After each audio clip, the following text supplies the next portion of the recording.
Hello again, Rebecca here. Welcome back to my channel. Today we are continuing in my masculine series. These are the 3 collection kits that I pulled to use, and that's the picture. Just a side note, I did not put a dent in this kit for July. The kit that I pulled together to make the masculine layouts that post once a week, and that is a close to my heart cardstock.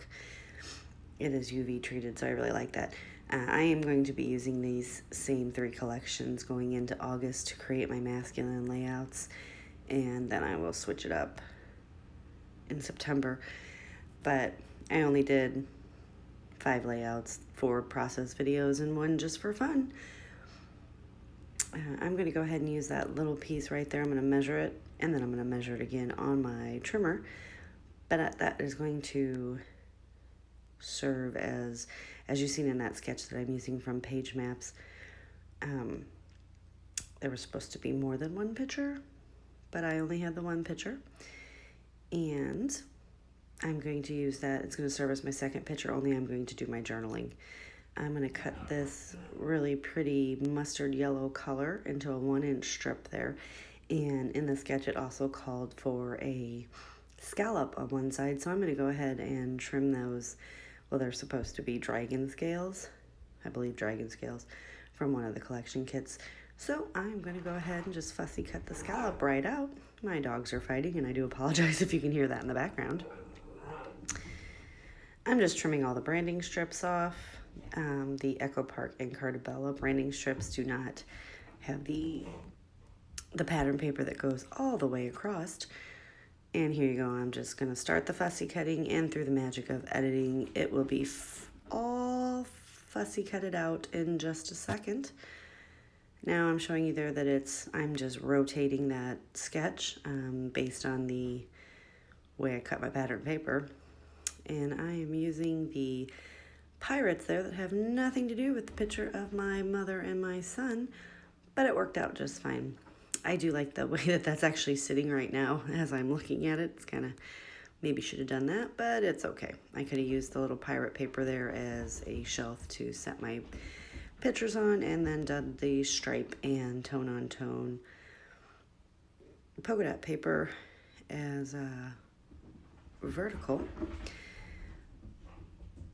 But I am just going to get those all adhered together. Now I was going to line it up directly at the edge of the red line, but I go ahead and split the white line in half. I split the white line in half because of the top red line that's split in half, and I'll point to that in a minute. I'm sorry if you heard the dogs in the background. I had to pause the video because the big one picked on the little one.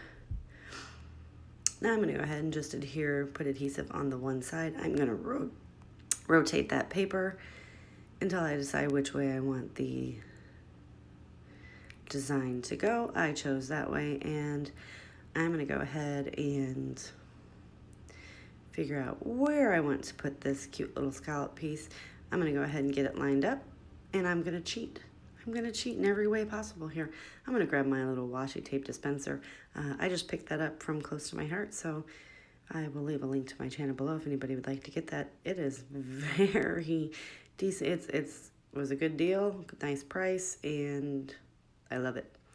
I like the way it works. So I'm just going to stick that down like that, and then I'm going to take my liquid adhesive here and glue it.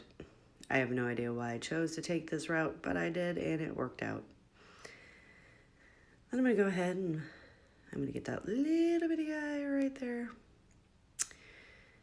I'm going to go ahead and spin this all around again, and I'm going to go ahead and adhere the rest of my paper down to the cardstock. Now I could have gutted that paper out, yes, which I have been doing lately. However, let's be honest, I have a lot of pattern paper, as I'm sure we all do,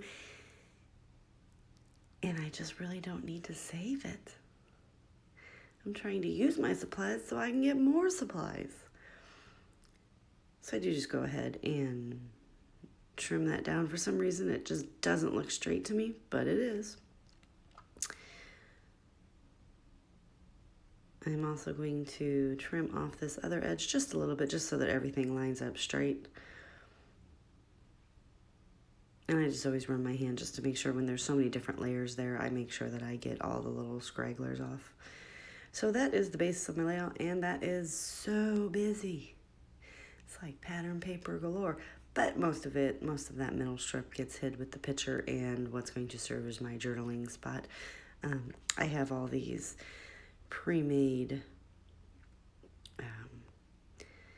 card fronts, I guess you could say, that I received as a gift several years ago, and I got a lot of them. I've used a lot of them, but now I use them for like photo matting and stuff. And as you can see, they are the pre-cut thing that you can buy in the store. Not straight. They are not straight cuts in any way, shape, or form.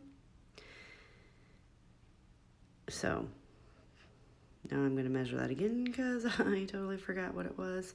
And then I'm just going to trim it off and make it an even.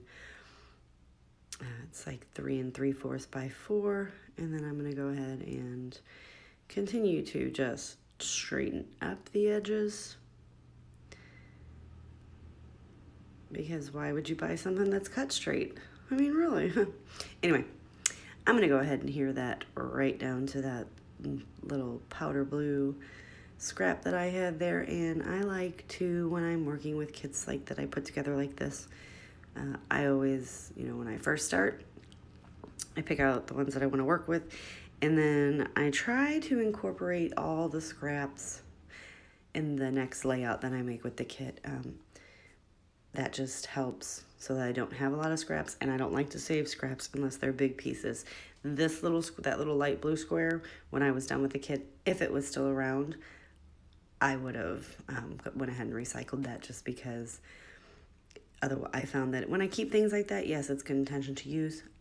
I have color bins full of scraps that every once in a while I go through and just decide, do I need or do I not need?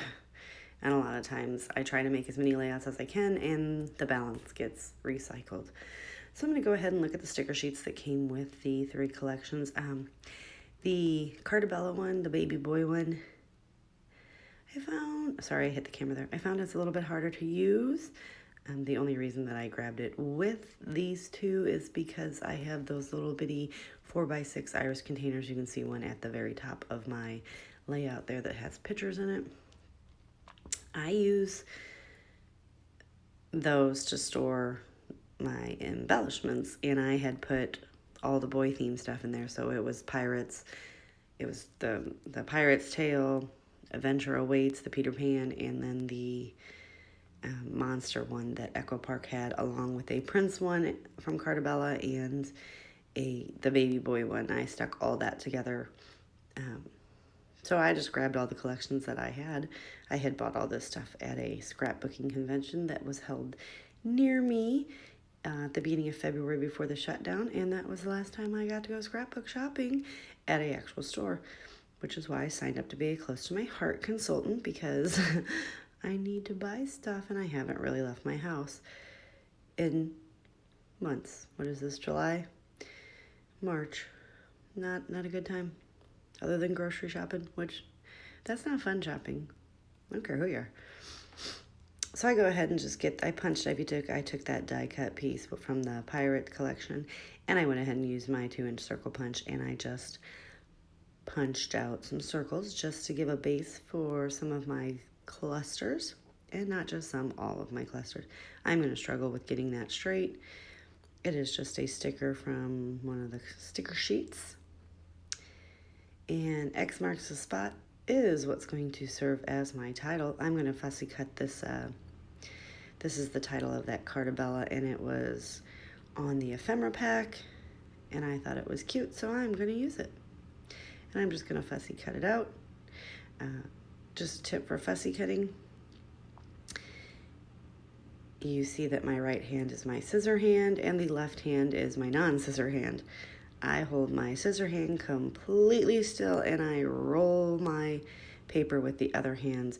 I also try to make long stride solid cuts so that it's not all choppy. I find that when I'm opening and closing my scissors a lot, that's when I get the random peaks.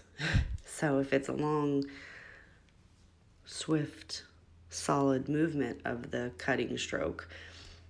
Even if I mess it up, you can't tell as much as if there was a whole bunch of jagged edges. So I'm going to go ahead and put that right there. I think it says Rockabye Baby, and that is just a play on words. That could even serve as my title because this is a photo that my mom and son had taken for years in this exact chair. He just got bigger. She did not. Up until 2018, this was 2018, and this was the last time they took the picture because my mom and dad had moved, and they don't even have the chair anymore. This was their basement chair. We called it the Christmas room because my mom got tired of putting Christmas away about 7 years ago, and no one ever used the family room in the basement. So it was always decorated for Christmas. Kind of nice. And by the time she'd be like, we need to put Christmas up, I'm like, well, it's June now, so you might as well just leave it up because I'm not going to help you get it back out. I go ahead and go through the chipboard sheet that I had with this that I stuck in there as well. It's not a part of any of the collection kits. I'm just trying to use it up. I do my journaling after after I turn the camera off. I'm looking through some other things. There is not much more that I'm going to do to this layout. I do take my green Wink Estella shimmer pin that I had stuck with the kit as well because I wanted to get these used up, or at least just used. And I am adding some shimmer on all the little palm trees. It's not a big detail. It is just a very small, fine detail, but it works. Then I'm going to take my gold shimmer pen and I'm going to add some gold shimmer to the gold items in that pattern paper, and then I'm going to go up to the top at the scallop part, and I'm going to do like every other one. This is a colored shimmer pen. It is gold, so it does add, you will see right here when I turn the paper and start doing it, it adds just the darkest faint of color to these. So as you can see there, I didn't make you watch me do all that, but that is going to, so anyway, you can see at the top there that it gives it just a little more pop of dimension. I'm going to go ahead and take this little sea turtle paper clip. It seemed to be efficient with the pattern papers I was using. I am also going to dig in this little kit. I had grabbed these to go with this little kit I put together. I'm going to grab out some gold embellishments, and I'm going to take this gold one off because, I don't know, didn't seem appropriate for my mother to be in it. I'm going to go ahead and glue these in all three of the areas. I'm going to stick that one right in the middle of the sea turtle. I'm going to add that little boat right to the side of, I don't know what that says, and that one's going to go there underneath the, yes, it's an anchor. All right, give me a thumbs